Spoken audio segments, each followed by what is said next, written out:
Hello everyone, welcome to my channel. कैसे हो आप सभी? आई होप आपने प्रीवियस लेक्चर देख लिया होगा, और अगर आपने हमारा लिविंग वर्ल्ड का प्रीवियस लेक्चर नहीं देखा है तो जाकर आप देख लीजिए। एग्ज़ाम पास है, आपने एनसीईआरटी तो पढ़ लिया है, लेकिन क्या आपने एमटीजे सॉल्व किया? नहीं ना। तो आज हम लिविंग वर्ल्ड का एमटीजी के क्वेश्चन सॉल्व करेंगे। तो चलिए स्टार्ट करते हैं आज का हमारा लेक्चर। और मैं आपको एक बात बता दूं, एनसीईआरटी में तो आपके कुछ कॉन्सेप्ट उतने अच्छे से क्लियर नहीं हुए होंगे, लेकिन इसके क्वेश्चन करने के बाद आपके सारे कॉन्सेप्ट क्लियर हो जाएंगे। ये स्टार्ट करते हैं। हमारा पहला क्वेश्चन है, Which two of the below given points are known as the twin characteristic of growth? हमें यहाँ पे ग्रोथ के ट्विन कैरेक्टरिस्टिक बताना है। इस क्वेश्चन में पूछा गया है कि ऐसे कौन कौन से कैरेक्टर हैं जो ग्रोथ के ही दो फॉर्म हैं। ठीक है, तो जैसे कि हम जानते हैं कि अगर किसी ऑर्गेनिज्म के बॉडी का मास बढ़ रहा है, मास में इंक्रीजमेंट हमें देखने को मिल रही है, तो वो भी एक तरह की ग्रोथ है। और अगर कोई इंडिविजुअल अपने नंबर बढ़ा रहा है, जैसे कि यूनिसेलुलर ऑर्गेनिज्म के बारे में हमने पढ़ा। यूनिसेलुलर ऑर्गेनिज्म क्या करते हैं, डिवाइड करके, सेल डिवीजन करके नए प्रोजेनी बना लेते हैं और मीन्स अपनी संख्या को बढ़ाते हैं। तो ये भी एक तरह का ग्रोथ का ही फॉर्म है, ये भी एक तरह से ग्रोथ का ही रूप है। तो हम कह सकते हैं कि increase in mass and increase in number of individuals are twin characteristic of growth. ये दोनों क्या हैं, ग्रोथ के ट्विन कैरेक्टर हैं। अब हम ऑप्शन देख लेते हैं।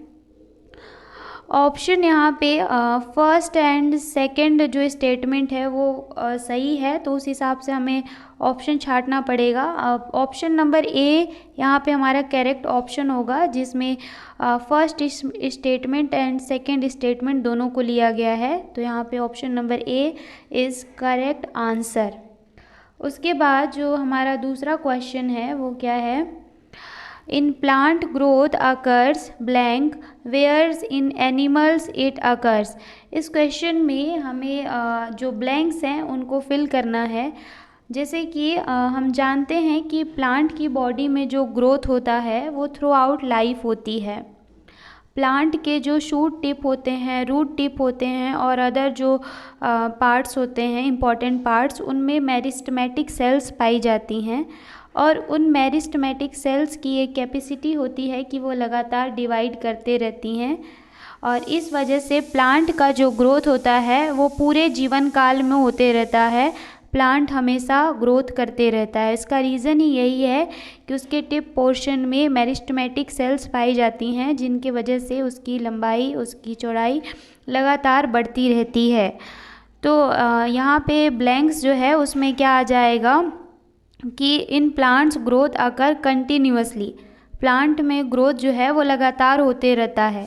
जबकि जो एनिमल्स हैं, एनिमल्स में क्या होता है, जो ग्रोथ होता है वो अप टू सर्टेन एज तक ही होता है, मतलब कुछ सालों तक होता है, फिर उनकी जो ग्रोथ है वो रुक जाती है। जैसे आप हमें ही देख लीजिए, ह्यूमन में क्या होता है, जो लंबाई होती है वो एक एज तक बढ़ती है, फिर लंबाई बढ़ना रुक जाता है।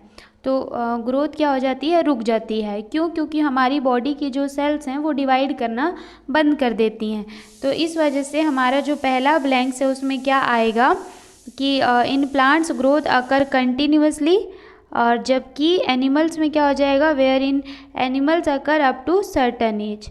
इनमें कुछ ही एज तक ग्रोथ होता है। इसके बाद जो हमारा थर्ड क्वेश्चन है उसमें दो कॉलम दिए गए हैं।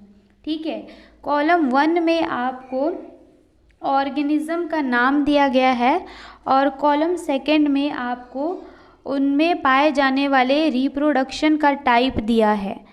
तो यहाँ पे आपको कॉलम फर्स्ट को कॉलम सेकंड से मिलाना है, उचित मिलान करना है, सही तरीके से मिलाना है। तो चलिए देखते हैं। जैसे कि हम जानते हैं जो प्लेनेरिया है, प्लेनेरिया में क्या मिलता है, ट्रू रीजनरेशन टाइप का रिप्रोडक्शन मिलता है। प्लेनेरिया की बॉडी कई पार्ट्स में डिवाइड हो जाती है और उसके हर एक पार्ट से नया प्लेनेरिया बन जाता है। इसको कहा जाता है true regeneration method of reproduction. ये रिप्रोडक्शन का ट्रू रीजनरेशन मेथड है। तो प्लेनेरिया को तो हम मिला देंगे किससे, 4th नंबर से, टू रीजनरेशन से। उसके बाद फंजाई का देखें तो फंजाई में हम जानते हैं कि फंजाई जो हैं वो एसेक्सुअल स्पोर्स बनाते हैं और वो स्पोर्स बाद में जर्मिनेट होकर नया फंजाई बनाते हैं। तो फंजाई में रिप्रोडक्शन का मेथड क्या हो जाएगा, एसेक्सुअल स्पोर, मतलब बी का हो जाएगा सेकेंड।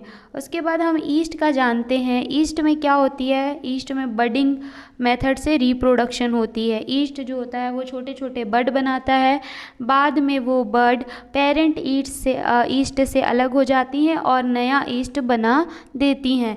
तो ईस्ट में जो रिप्रोडक्शन होता है वो बाय बडिंग होता है। तो सी का हो जाएगा 3। उसके बाद बचा अमीबा। तो अमीबा का हम जानते हैं कि अमीबा में होता है बाइनरी फिजन। अमीबा 2 पार्ट में टूट जाता है, फिजन कर लेता है और हर पार्ट से नया अमीबा बन जाता है। तो यहाँ पे डी का हो जाएगा फर्स्ट। तो यहाँ पे अब एक ऑप्शन तो एक्स्ट्रा बच गया, फ्रेगमेंटेशन। अब इसको भी किसी से मिलाना पड़ेगा। तो आपने पढ़ा होगा कि फंजाई जो हैं और फ्रेगमेंटेशन मेथड से भी रिप्रोडक्शन करते हैं। तो फ्रेगमेंटेशन को भी हम फंजाई से मिलान कर देंगे। अब हम ऑप्शन देख लेते हैं। तो ए का होना चाहिए 4th, बी का होना चाहिए 2nd और सी का होना चाहिए 3rd और डी का होना चाहिए 1। तो इस हिसाब से जो हमारा यहाँ पे ऑप्शन है वो ऑप्शन नंबर जो हमारा बी है वो क्या होगा, करेक्ट होगा। ठीक है, ऑप्शन नंबर बी यहाँ पे हमारा करेक्ट आंसर होगा। उसके बाद जो नेक्स्ट क्वेश्चन है वो हमारा क्या है, the statement nothing leaves forever at life continuous illustrates the rule of. यहाँ पे एक स्टेटमेंट दिया है, nothing leaves forever at life continuous. ये जो स्टेटमेंट है, पहले तो इसका मतलब समझ लीजिए। इसका मतलब है कि कोई भी चीज़ हमेशा नहीं रहती है, फिर भी जो लाइफ है उसका अस्तित्व पृथ्वी पर बना हुआ है। लाइफ अभी तक पृथ्वी पर प्रेजेंट है। इस स्टेटमेंट से हमें ऐसे कौन से प्रोसेस के बारे में पता चल रहा है, ये किस रूल के तरफ इंडिकेट कर रहा है, इशारा कर रहा है, ये हमें बताना है। एक बार और क्लियर कर देती हूँ। ये स्टेटमेंट से हमें ये बताना है कि ये स्टेटमेंट जो है वो किस वजह से सार्थक है, कैसे किस प्रोसेस के वजह से आज पृथ्वी पर लाइफ मौजूद है, कंटिन्यू है लगातार, इसका रीज़न क्या है, कौन सा प्रोसेस है। तो जैसे कि ऑप्शन नंबर ए है वो है एम्ब्रायोजेनेसिस। तो एम्ब्रायोजेनेसिस तो नहीं हो सकता, बिल्कुल गलत है। 3rd है मॉर्फोजेनेसिस, ये भी नहीं हो सकता। रेप्लिकेशन भी नहीं हो सकता, क्योंकि सारे ऑर्गेनिज्म क्या रेप्लिकेशन थोड़ी करते हैं, तो रेप्लिकेशन भी नहीं हो सकता। इसका आंसर होगा रिप्रोडक्शन। रिप्रोडक्शन एक ऐसा प्रोसेस है जिसके थ्रू ऑर्गेनिज्म अपने मरने से पहले अपने समान संतति को जन्म देके जाता है, जिसके वजह से उसकी जाति पृथ्वी पर लगातार बनी रहती, उसकी जाति समाप्त नहीं होती। जैसे हमारे भी पूर्वज हैं और वो लगातार अपने जैसे बच्चे पैदा करते गए, दादाजी ने पिताजी को, फिर दादाजी चले गए तो पिताजी हैं, पिताजी से फिर हम हैं, फिर हम चले जाएंगे तो हमारे बच्चे रहेंगे। इस तरह से हमारी जाति लगातार पृथ्वी पे बनी रहेगी, उसका अस्तित्व बना रहेगा। तो ये किस प्रोसेस के थ्रू हो पा रहा है, तो ये रिप्रोडक्शन प्रोसेस के थ्रू हो पा रहा है। अपने समान संतति को जन्म देना ही रिप्रोडक्शन प्रोसेस है। तो आई थिंक आपको इसका आंसर क्लियर हो गया होगा। उसके बाद जो हमारा नेक्स्ट क्वेश्चन है वो है, which of the following group consist of organism which multiply by fragmentation. इस क्वेश्चन में हमें ये बताना है कि 4 ऑप्शन दिए गए हैं, चारों ऑप्शन में कुछ ऑर्गेनिज्म का ग्रुप बनाया गया है। हमें ऑर्गेनिज्म का ऐसा ग्रुप छांटना है जिसमें सभी ऑर्गेनिज्म फ्रेगमेंटेशन मेथड के द्वारा मल्टीप्लाई करते हैं। तो जैसे कि अर्थवर्म जो है वो अर्थवर्म तो सेक्सुअल रिप्रोडक्शन करता है, अर्थवर्म सेक्सुअल रिप्रोडक्शन करता है, तो ये तो है नहीं। जबकि हम जानते हैं कि जो फ्रेगमेंटेशन है वो एक टाइप का एसेक्सुअल रिप्रोडक्शन है। अब देखें तो अमीबा फंजाई अगर फ्रेगमेंटेशन कर भी ले तो अर्थवर्म तो सेक्सुअल रिप्रोडक्शन करता है, जबकि फ्रेगमेंटेशन एसेक्सुअल रिप्रोडक्शन है। तो ये पेयर तो बिल्कुल ही क्या हो गया, गलत हो गया, ये ग्रुप क्या हो गया, बिल्कुल गलत हो गया। उसके बाद देखें तो यहाँ पे भी अर्थवर्म आ गया, तो ये भी हमारा ऑप्शन गलत हो गया। उसका तीसरा ऑप्शन में दिया है फंजाई, फिलामेंटस एल्गी और प्रोटोनिमा ऑफ मोसेस। यहाँ पे अगर देखें तो फंजाई, फिलामेंटस एल्गी और प्रोटोनिमा ऑफ मोसेस ये तीनों ही फ्रेगमेंटेशन मेथड के द्वारा मल्टीप्लाई करते हैं, तो ये हमारा करेक्ट ऑप्शन। अब जो नेक्स्ट क्वेश्चन है उसमें क्या पूछ रहा है कि कौन से ऑर्गेनिज्म हैं जो रिप्रोडक्शन नहीं कर सकते हैं। तो हमें पता है कि mule, worker bees, infertile human female ये सभी ऐसे लिविंग ऑर्गेनिज्म हैं जो रिप्रोडक्शन नहीं कर सकते। सो हमारा इस क्वेश्चन का आंसर होगा ऑल ऑफ दीज। ठीक है। उसके बाद जो नेक्स्ट क्वेश्चन है वो क्या है, read the following statement and select the correct option. यहाँ पे दो स्टेटमेंट दिए गए हैं इस क्वेश्चन में और हमें उन दोनों स्टेटमेंट को पढ़ना है। उसके बाद 4 ऑप्शन दिए गए हैं, उनके अनुसार से हमें बताना है कि दोनों ऑप्शन सही हैं या नहीं। तो पहला स्टेटमेंट यहाँ पे क्या दिया है, पहला स्टेटमेंट है reproduction can not be considered as defining property of living organism. पहला स्टेटमेंट का मतलब ये है कि रिप्रोडक्शन को किसी भी लिविंग ऑर्गेनिज्म का डिफाइनिंग प्रॉपर्टी नहीं मानते हैं। हाँ, ये बात बिल्कुल सही है कि रिप्रोडक्शन को लिविंग ऑर्गेनिज्म का डिफाइनिंग कैरेक्टर नहीं मानते, तो ये स्टेटमेंट तो क्या है, बिल्कुल सही है। उसके बाद दूसरा स्टेटमेंट क्या है, there are many living organism do not reproduce like mules, worker bees, infertile human couple. तो दूसरा स्टेटमेंट ये कह रहा है कि कई ऐसे लिविंग ऑर्गेनिज्म हैं जो रिप्रोडक्शन नहीं कर पाते, जैसे कि म्यूल हो गया, वर्कर बीज और इनफर्टाइल ह्यूमन कपल लिविंग होते हुए भी रिप्रोडक्शन नहीं कर पाते हैं। और ये जो पहला ये स्टेटमेंट भी क्या है, सही है। और जो पहला स्टेटमेंट दिया गया है उसका ये रीज़न है, पहला स्टेटमेंट का रीज़न है ये कि रिप्रोडक्शन को डिफाइनिंग कैरेक्टर नहीं मानते हैं किसी भी लिविंग ऑर्गेनिज्म का, क्योंकि सभी लिविंग ऑर्गेनिज्म रिप्रोडक्शन नहीं कर पाते। इसी वजह से रिप्रोडक्शन को लिविंग का डिफाइनिंग कैरेक्टर नहीं मानते। अब ऑप्शन देख लेते हैं। ऑप्शन ए कह रहा है both statement first and second are correct. तो हाँ, दोनों स्टेटमेंट यहाँ पे करेक्ट हैं, तो हमारा फर्स्ट ऑप्शन ही क्या हो जाएगा, सही हो जाएगा। बाकी ऑप्शन पढ़ने का कोई मतलब नहीं है, हमें अपना आंसर मिल चुका है। तो चलिए नेक्स्ट क्वेश्चन की तरफ बढ़ते हैं। नेक्स्ट क्वेश्चन है which of the following statement regarding the response of living organism to external stimuli is correct. इस क्वेश्चन में पूछ रहा है कि जो लिविंग ऑर्गेनिज्म हैं वो एक्सटर्नल स्टिमुलाई को रिस्पॉन्स करते हैं। इस स्टेटमेंट से कौन कौन से ऐसे नीचे दिए गए स्टेटमेंट हैं जो इसके लिए सही हैं। ठीक है, हमें बताना है कि जो लिविंग ऑर्गेनिज्म है वो एक्सटर्नल स्टिमुलाई के लिए रिस्पॉन्स करते हैं और नीचे कुछ ऑप्शन दिए गए हैं, स्टेटमेंट दिए गए हैं, उन स्टेटमेंट को बताना है कि इनमें से कौन कौन से स्टेटमेंट सही हैं। तो पहला स्टेटमेंट है the external stimuli can be physical, chemical और बायोलॉजिकल। जो एक्सटर्नल स्टिमुलाई होते हैं वो फिजिकल, केमिकल, बायोलॉजिकल हो सकते हैं। हाँ, तो ये जो स्टेटमेंट है वो बिल्कुल सही है। एक्सटर्नल स्टिमुलाई फिजिकल भी हो सकता है, बायोकेमिकल भी हो सकता है और केमिकल भी हो सकता है, बायोलॉजिकल भी हो सकता है। इन सभी तरह के स्टिमुलाई हो सकते हैं एक्सटर्नल स्टिमुलाई। तो पहला स्टेटमेंट तो बिल्कुल सही है। दूसरा स्टेटमेंट क्या कह रहा है, all organism from the prokaryotes to the most complex eukaryote can sense and response to external stimuli. दूसरा स्टेटमेंट ये कह रहा है कि चाहे ऑर्गेनिज्म प्रोकैरियोट हो और चाहे कॉम्प्लेक्स यूकैरियोट्स हो, सभी जो ऑर्गेनिज्म हैं वो एक्सटर्नल स्टिमुलाई को रिस्पॉन्स करते हैं। तो ये बात भी बिल्कुल सही है। सभी ऑर्गेनिज्म चाहे वो प्रोकैरियोट्स हो यूकैरियोट्स हो, सभी में सेंस ऑर्गन मिलते हैं जिनके वजह से वो एक्सटर्नल स्टिमुलाई को महसूस करते हैं और उसका जवाब देते हैं, रिस्पॉन्स करते हैं।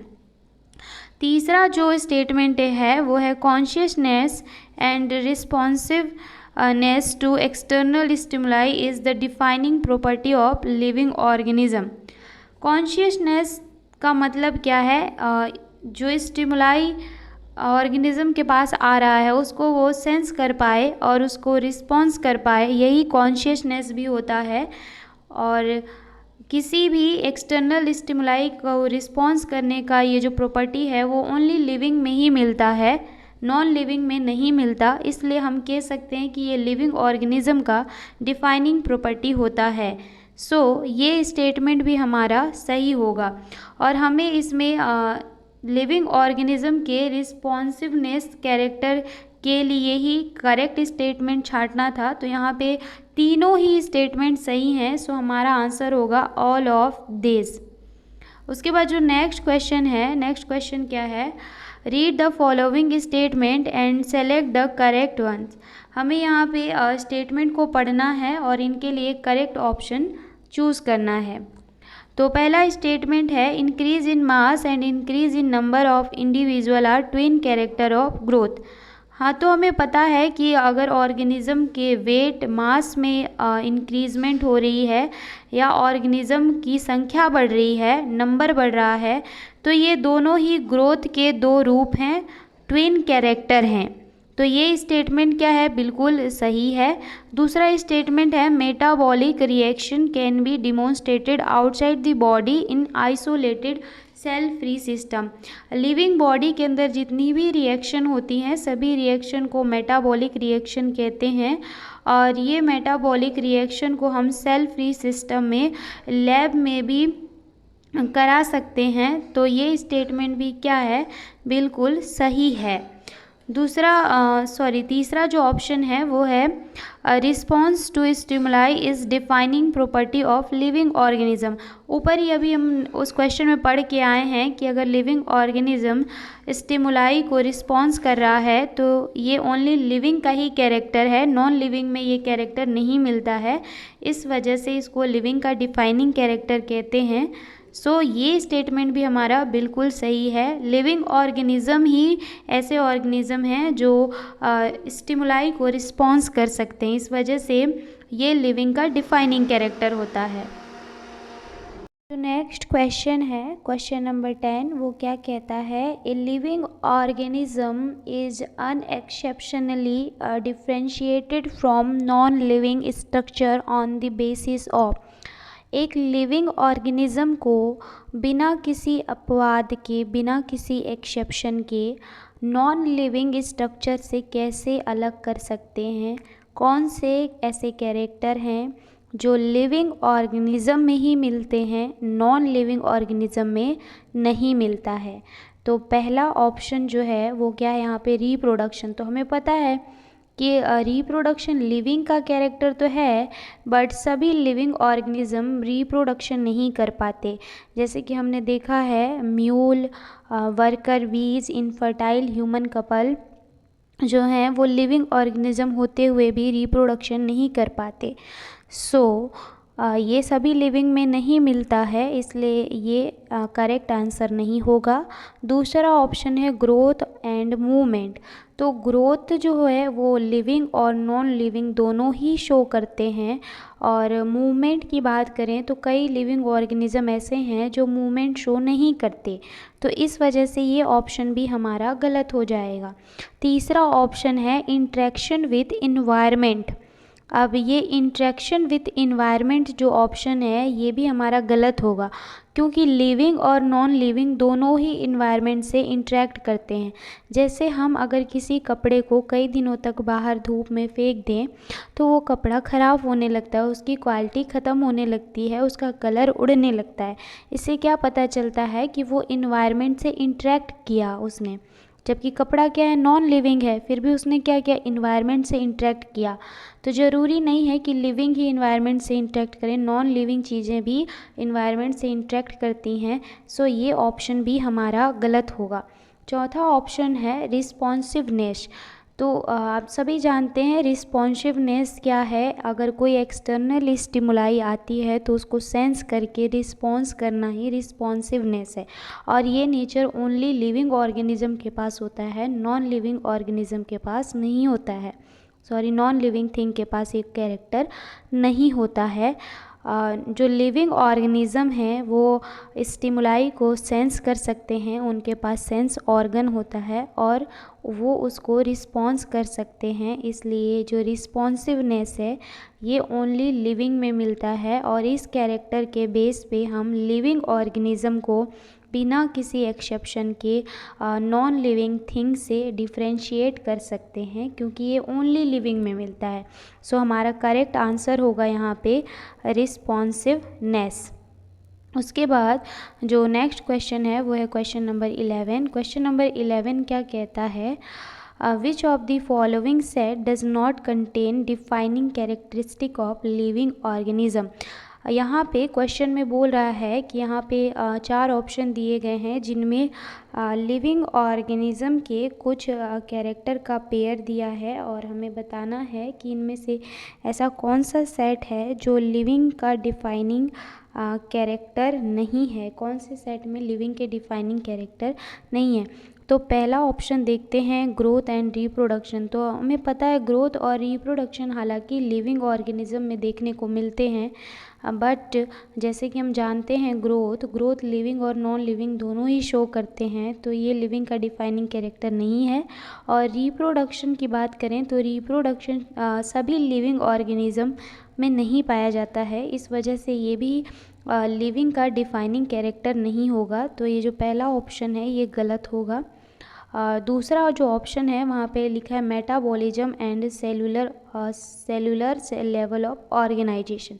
तो हमें पता है मेटाबॉलिज्म जो होता है एक लिविंग ऑर्गेनिज्म की बॉडी में चलने वाली सभी रिएक्शन को एक साथ मेटाबॉलिज्म कहते हैं और मेटाबॉलिज्म ओनली लिविंग ऑर्गेनिज्म में ही मिलता है। और सेलुलर लेवल ऑफ ऑर्गेनाइजेशन एक लिविंग ऑर्गेनिज्म के ही बॉडी में सेल मिलती हैं और सेल मिलकर टिश्यू बनाती हैं, तो सेलुलर लेवल ऑफ ऑर्गेनाइजेशन भी लिविंग का ही कैरेक्टर है। और ये दोनों ऐसे कैरेक्टर हैं जो लिविंग में ही मिलते हैं, इसलिए ये लिविंग के डिफाइनिंग कैरेक्टर हैं। तो हमारे यहाँ पे ये हमारा सही होगा, क्योंकि metabolism and cellular level of organization living के कैरेक्टर हैं। दूसरा इसके बाद जो तीसरा ऑप्शन है वो है response to stimuli and consciousness. तो हमें पता है जो लिविंग ऑर्गेनिज्म है उन्हीं में सेंस ऑर्गन मिलते हैं और वो स्टिमुलाई को रिस्पॉन्स कर सकते हैं और इसी कैरेक्टर को कॉन्शियसनेस भी कहते हैं। और ये दोनों ही फीचर जो हैं स्टिमुलाई को रिस्पॉन्स करना मीन्स कॉन्शियसनेस, ये लिविंग में ही मिलता है, इसलिए ये भी लिविंग का डिफाइनिंग कैरेक्टर है। और इस क्वेश्चन में हमें लिविंग का नॉन डिफाइनिंग कैरेक्टर छांटना था, जो लिविंग का डिफाइनिंग कैरेक्टर नहीं है उस ऑप्शन को छांटना था। तो यहाँ पे ग्रोथ और रिप्रोडक्शन लिविंग के डिफाइनिंग कैरेक्टर नहीं है, सो हमारा आंसर होगा answer number A, growth and reproduction. उसके बाद जो नेक्स्ट क्वेश्चन है वो है क्वेश्चन नंबर 12। इस क्वेश्चन में क्या पूछ रखा है, which of the following is correct representation organization level in living beings. इस क्वेश्चन में पूछा है कि हमें लिविंग बींग्स का जो लिविंग ऑर्गेनिज्म है उसका करेक्ट ऑर्गेनाइजेशन बताना है, लेवल ऑफ ऑर्गेनाइजेशन, कि एक लिविंग बींग की जो बॉडी है वो किस तरह से ऑर्गेनाइज होकर बनी है। तो सबसे पहले क्या बने होंगे, तो हमें पता है स्मॉलेस्ट यूनिट तो एटम ही है, एटम से फिर मॉलिकुलर लेवल आया होगा, मॉलिक्यूलर लेवल से सब सेलुलर लेवल आया और सब सेलुलर लेवल से फिर सेलुलर लेवल आया, मतलब सेल बने, और सेल से फिर टिश्यू और टिश्यू से फिर ऑर्गन सिस्टम से फिर एक इंडिविजुअल ऑर्गेनिज्म का बॉडी बन गया। तो इस तरह से ऑर्गेनिज्म की बॉडी का ऑर्गेनाइजेशन हुआ है। तो हमारा करेक्ट आंसर यहाँ पे होगा ऑप्शन नंबर बी। उसके बाद जो नेक्स्ट क्वेश्चन है वो है क्वेश्चन नंबर 13। इस क्वेश्चन में क्या पूछा है, blanks is the branch of science dealing with identification, nomenclature and classification of organism. इस क्वेश्चन में ब्लैंक दिया है, वहाँ पे हमें उस करेक्ट टर्म को भरना है और उसमें कहा है ये एक ब्लैंक जो है वो एक साइंस की ऐसी ब्रांच है जहाँ पे किसी भी ऑर्गेनिज्म का आइडेंटिफिकेशन किया जाता है, नोमेनक्लेचर किया जाता है और क्लासिफिकेशन किया जाता है। तो हमें पता है कि टैक्सोनॉमी साइंस की एक ऐसी ब्रांच है जिसके अंतर्गत अगर कोई ऑर्गेनिज्म की खोज होती है तो उस ऑर्गेनिज्म का आइडेंटिफिकेशन किया जाता है, उसका नोमेनक्लेचर किया जाता है और उसको किसी एक अच्छे से ग्रुप में रखा जाता है, मीन्स क्लासिफिकेशन किया जाता है इस ब्रांच के अंतर्गत। तो क्वेश्चन नंबर 13 का आंसर होगा ऑप्शन नंबर डी। इसके बाद जो हमारा नेक्स्ट क्वेश्चन है वो है first step in taxonomy is. तो हमें पता है कि टैक्सोनॉमी एक ब्रांच है साइंस की जहाँ पे नए ऑर्गेनिज्म जिनकी खोज होती है उनका आइडेंटिफिकेशन, नोमेनक्लेचर एंड क्लासिफिकेशन किया जाता है। और टैक्सोनॉमी में सबसे पहले ऑर्गेनिज्म का आइडेंटिफिकेशन किया जाता है on the basis of their characters. उनके कैरेक्टर के बेसिस पे उनकी आइडेंटिफिकेशन की जाती है सबसे पहले टैक्सोनॉमी के अंतर्गत। तो सबसे पहला स्टेप टैक्सोनॉमी का क्या होगा, आइडेंटिफिकेशन ऑफ ऑर्गेनिज्म। तो क्वेश्चन नंबर 14 का आंसर होगा ऑप्शन नंबर बी। इसके बाद जो नेक्स्ट क्वेश्चन है वो है ICBN इज़। यहाँ पे ICBN का फुल फॉर्म पूछा है। तो ICBN का फुल फॉर्म होता है international code for botanical nomenclature. ICBN एक बुक है जिसमें प्लांट के नोमेनक्लेचर करने के रूल्स होते हैं और कभी भी किसी भी नए प्लांट की खोज होती है तो उसका नोमेनक्लेचर इसी बुक में दिए गए रूल्स के हिसाब से किया जाता है, उसका नामकरण इसी बुक के हिसाब से किया जाता है। उसके बाद जो नेक्स्ट क्वेश्चन है वो है question number 16। Founder of binomial nomenclature was. Binomial nomenclature के फाउंडर कौन है? तो हमें पता है बायनोमियल नोमेनक्लेचर के फाउंडर हैं कैरोलस लीनियस। यहाँ पे ऑप्शन नंबर ए में ही लीनियस दिया है, सो यहाँ पे हमारा आंसर होगा ए लीनियस। लीनियस ने ऑर्गेनिज्म का नाम रखने के लिए एक सिस्टम दिया था जिसे बायनोमियल नोमेनक्लेचर सिस्टम कहते हैं। इसके अकॉर्डिंग किसी भी ऑर्गेनिज्म के नाम में दो वर्ड होते हैं। पहला जो वर्ड होता है वो उसके जीनस के नाम को बताता है और दूसरा जो वर्ड होता है वो उसकी स्पीसीज के नाम को रिप्रेजेंट करता है। उसके बाद नेक्स्ट क्वेश्चन है क्वेश्चन नंबर 17। नंबर 17 है, ये क्या कहता है कि विच of the following holds true for scientific nomenclature. Scientific nomenclature के लिए क्या सही है? यहाँ पे 4 स्टेटमेंट दिए हैं जिनमें से हमें छांट के बताना है कि साइंटिफिक नोमेनक्लेचर के लिए कौन सा स्टेटमेंट सही है। तो पहला स्टेटमेंट है the naming of living organism in English language. तो हमें पता है कि लिविंग ऑर्गेनिज्म का जो नेम लिखा जाता है साइंटिफिक नोमेनक्लेचर में वो इंग्लिश लैंग्वेज में नहीं लैटिन लैंग्वेज में लिखा जाता है। तो ये यहाँ पे स्टेटमेंट हमारा गलत है क्योंकि यहाँ पे इंग्लिश लैंग्वेज दिया है, जबकि हमें पता है कि जो साइंटिफिक नेम होते हैं वो लैटिन लैंग्वेज में लिखे जाते हैं। उसके बाद जो दूसरा स्टेटमेंट है वो है naming of particular organism by the same name all over the world.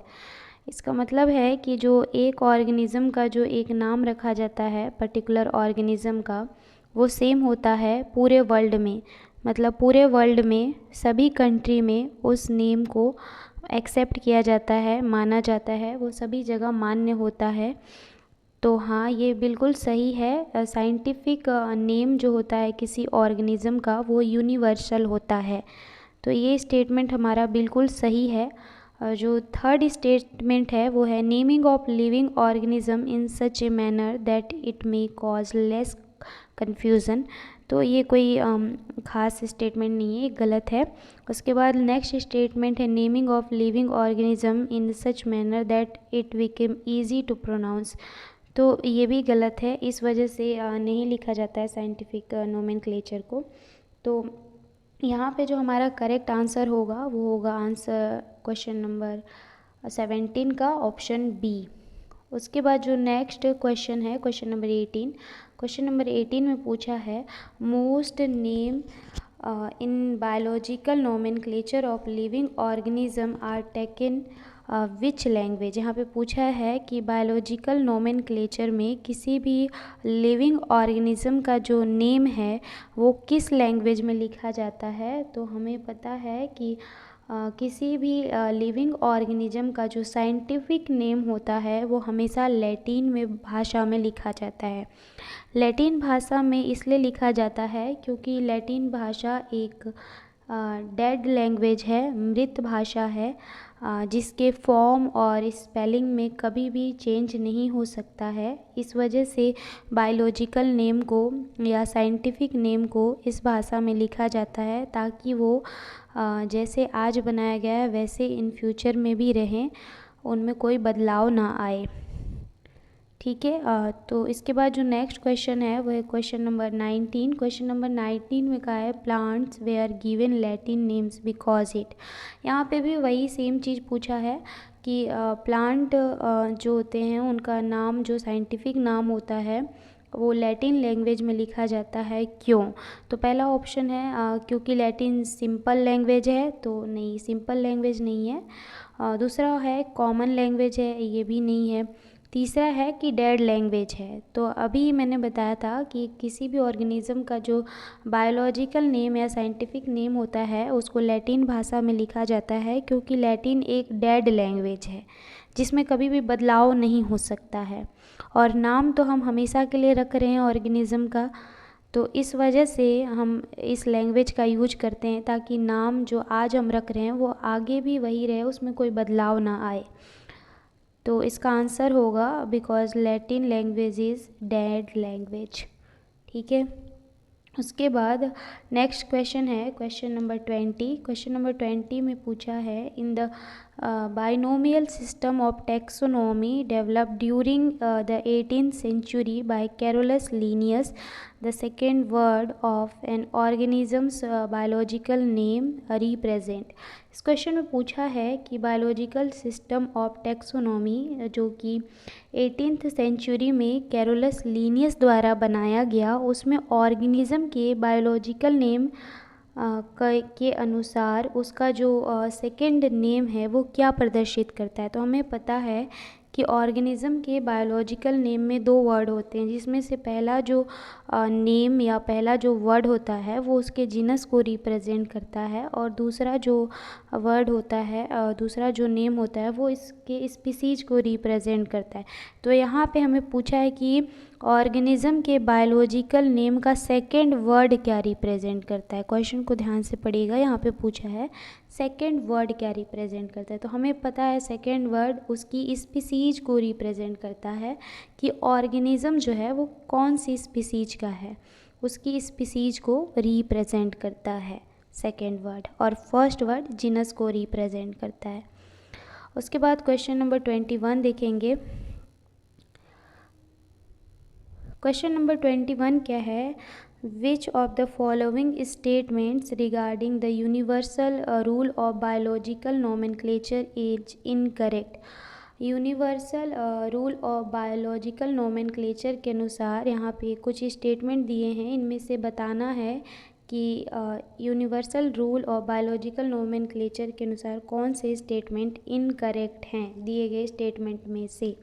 तो पहला स्टेटमेंट है biological name are generally in Latin and written in italic. तो ये स्टेटमेंट बिल्कुल सही है। जो बायोलॉजिकल नेम या साइंटिफिक नेम होते हैं वो जनरली लैटिन लैंग्वेज में लिखे जाते हैं, और जब हम उसको हाथ से लिखते हैं तो थोड़ा तिरछा करके लिखते हैं, मीन्स इटैलिक में लिखते हैं, प्रिंट करते हैं तो इटैलिक में लिखते हैं। तो ये स्टेटमेंट बिल्कुल सही है।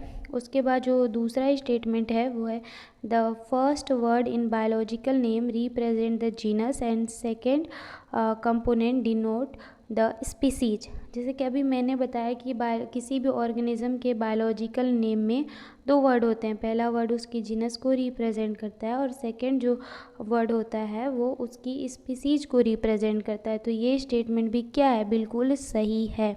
उसके बाद जो थर्ड स्टेटमेंट है वो है both the word in a biological name when hand written separately underlined और printed in italic to indicate their Latin origin.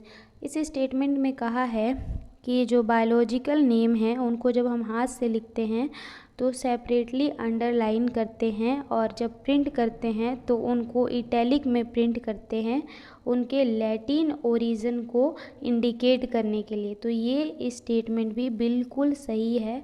कभी भी हम बायोलॉजिकल नेम को हाथ से लिख रहे हैं तो अंडरलाइन करेंगे सेपरेटली उनके नीचे और प्रिंट कर रहे हैं तो इटैलिक में प्रिंट करते हैं। तो ये स्टेटमेंट भी सही है। अब लास्ट स्टेटमेंट क्या है, the specific epithet start with capital letter.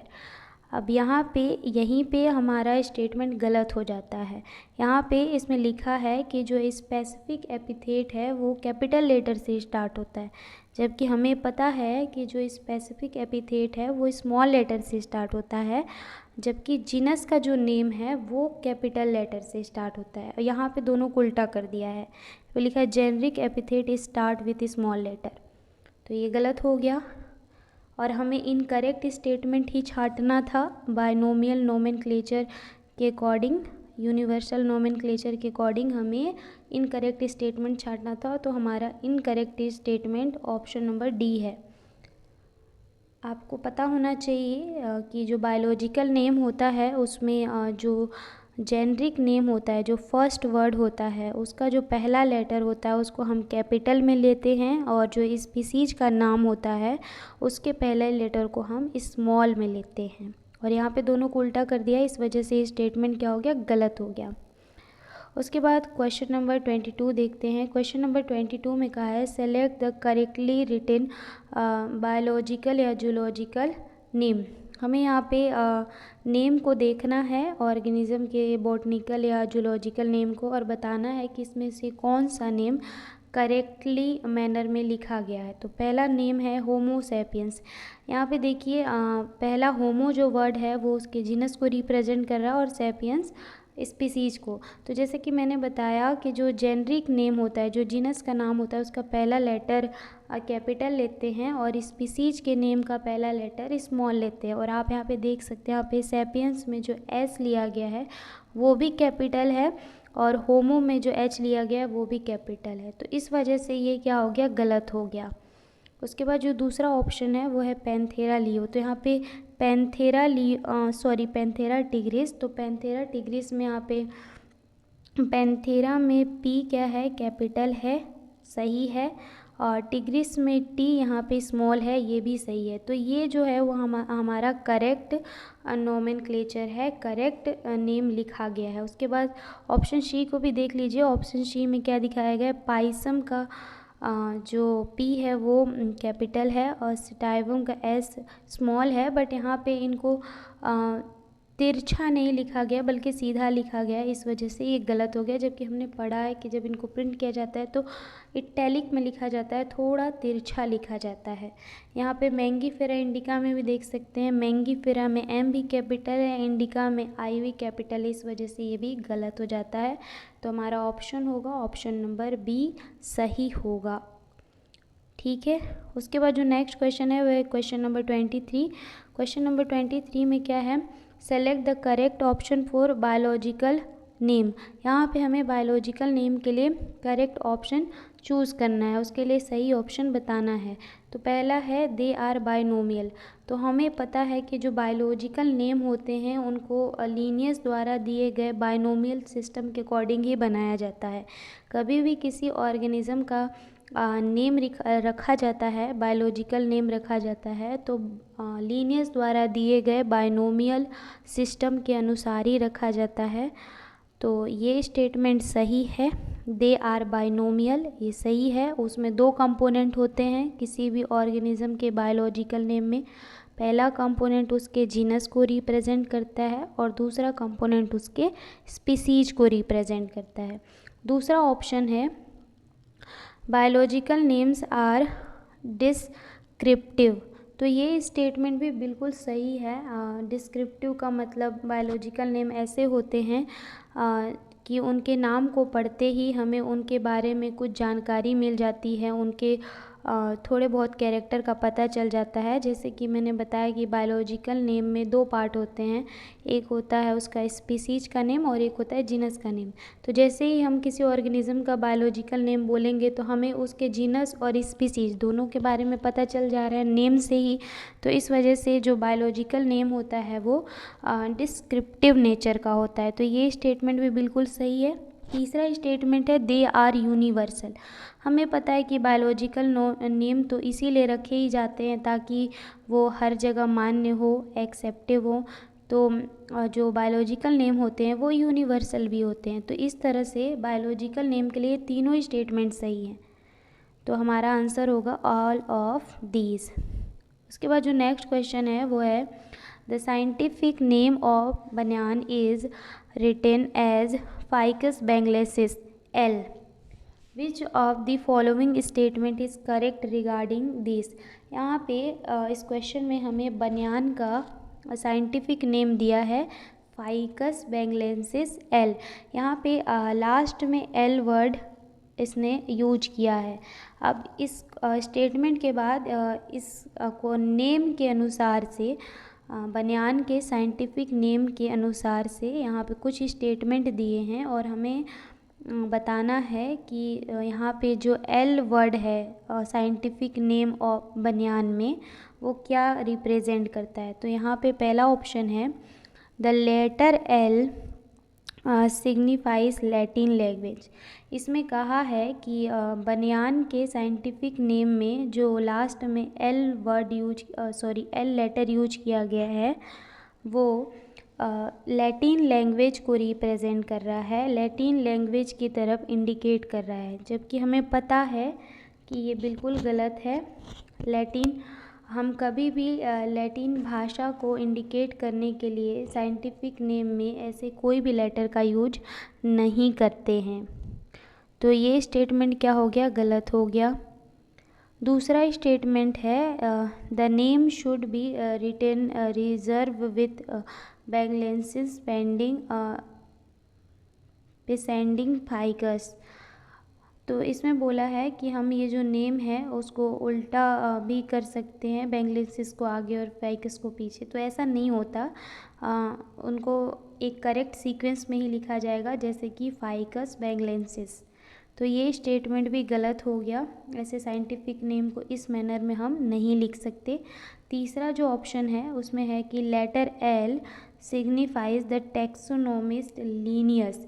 इसमें बोला है कि यहाँ पे लास्ट में बायोलॉजिकल नेम के लास्ट में जो एल लेटर यूज किया गया है वो एक टैक्सोनोमिस्ट कैरोलस लीनियस को सिग्निफाइज कर रहा है। तो ये बिल्कुल सही है। हमने बायोलॉजिकल नोमेनक्लेचर रूल में भी पढ़ा है कि अगर बायोलॉजिकल नेम लिख रहे हैं और अगर हम उसमें उसको बनाने वाले, उस नेम को देने वाले साइंटिस्ट का नाम भी लिखना चाह रहे हैं तो हम उसको एब्रोविएट मैनर में लिखेंगे, संक्षिप्त रूप में लिखेंगे।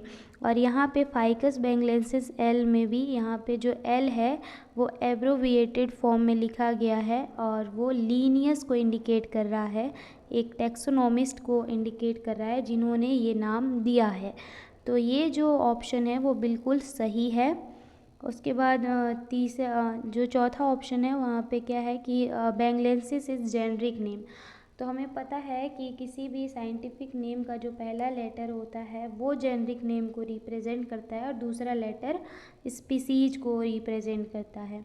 और बेंगलेसिस यहाँ पे स्पीसीज को इंडिकेट करेगा। फाइकस जो है वो जेनरिक नेम को रिप्रेजेंट करेगा। तो ये ऑप्शन, जो ऑप्शन नंबर डी है वो भी गलत होगा।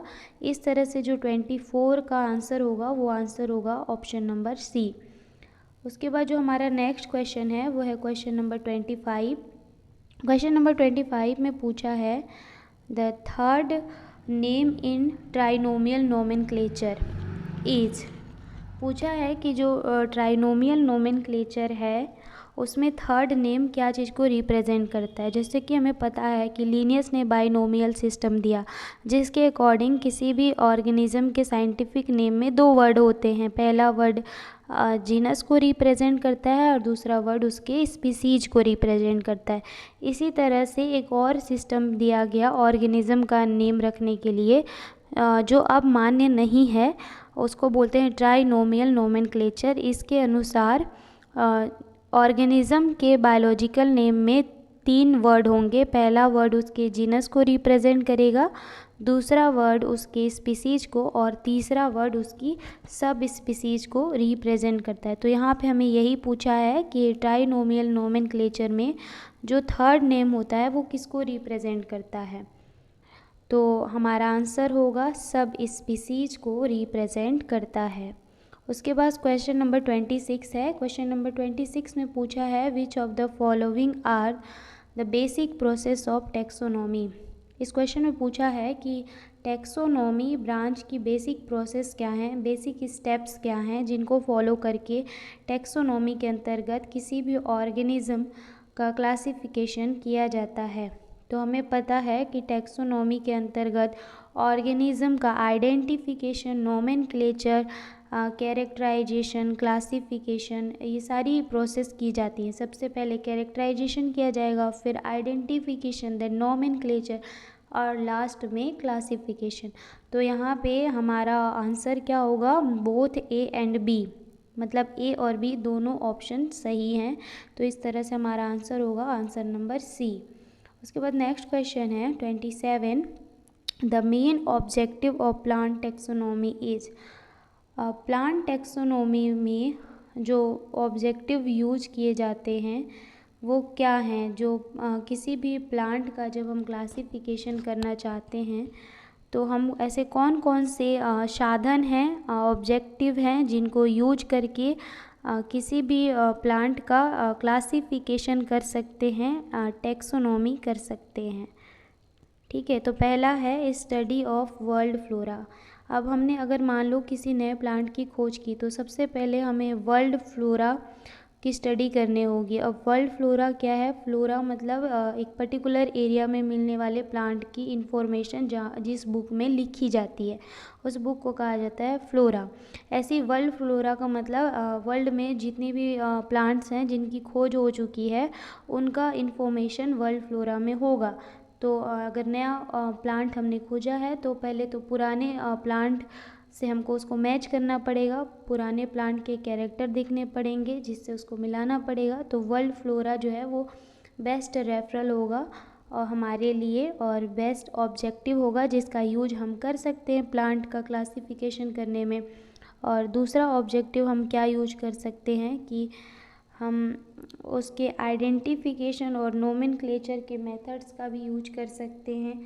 और हम लैटिन भाषा का यूज करेंगे उसका साइंटिफिक नेम देने के लिए। तो इस तरह से जो भी स्टेटमेंट यहाँ पे दिए गए हैं वो सभी सही हैं। किसी भी प्लांट का नोमेनक्लेचर करने के लिए हम इन सभी ऑब्जेक्टिव का यूज करेंगे। तो इस तरह से सारे ही ऑप्शन यहाँ पे सही होंगे और हमारा आंसर होगा ऑल ऑफ दीज। उसके बाद जो नेक्स्ट क्वेश्चन है वो है क्वेश्चन नंबर 28। क्वेश्चन नंबर 28 में पूछा है the main purpose for the classification of organism is to. अब बोला है कि किसी भी ऑर्गेनिज्म का क्लासिफिकेशन करने का मेन पर्पस क्या है। तो हम किसी भी ऑर्गेनिज्म को क्लासिफिकेशन इसलिए करते हैं ताकि इन फ्यूचर में हम उस ऑर्गेनिज्म की जानकारी अपने फ्यूचर में आने वाले जनरेशन को दे सकें और वो आसानी से उस ऑर्गेनिज्म को पहचान लें, उसके कैरेक्टर उनको पता हो। और दूसरा ये होता है कि ऑर्गेनिज्म को क्लासिफाइड करके हम अदर ऑर्गेनिज्म और उनके बीच में क्या रिलेशन है इस चीज़ का स्टडी कर सकें, इसलिए भी हम ऑर्गेनिज्म का क्लासिफिकेशन करते हैं। तो यहाँ पे पहला ऑप्शन तो दिया है कि स्टडी ऑफ जियोग्राफी, तो नहीं, ये बिल्कुल गलत है। हम जियोग्राफी का स्टडी करने के लिए ऑर्गेनिज्म का क्लासिफिकेशन नहीं करते हैं। दूसरा है लोकेट प्लांट एंड एनिमल, तो ये भी गलत है। हम प्लांट एंड एनिमल को लोकेट करने के लिए उनका क्लासिफिकेशन नहीं करते हैं। तीसरा ऑप्शन है इस्टेब्लिश रिलेशनशिप एमंगस्ट ऑर्गेनिज्म, तो ये बिल्कुल सही है। हम ऑर्गेनिज्म के बीच में क्या रिलेशन है इस चीज़ का स्टडी करने के लिए भी उनको क्लासिफाइड करते हैं, उनका क्लासिफिकेशन करते हैं। तो ये स्टेटमेंट बिल्कुल सही है। तो इस तरह से हमारा आंसर होगा ऑप्शन नंबर सी। उसके बाद नेक्स्ट क्वेश्चन है क्वेश्चन नंबर 29। यहाँ पे पूछा है who wrote Species Plantarum and provided a basis for the classification of plant. इस क्वेश्चन में पूछा है कि जो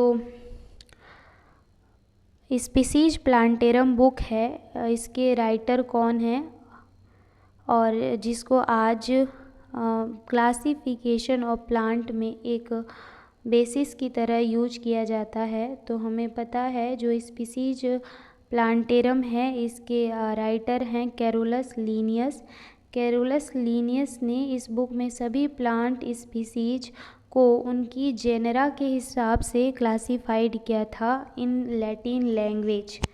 तो इस क्वेश्चन का आंसर होगा कैरोलस लीनियस।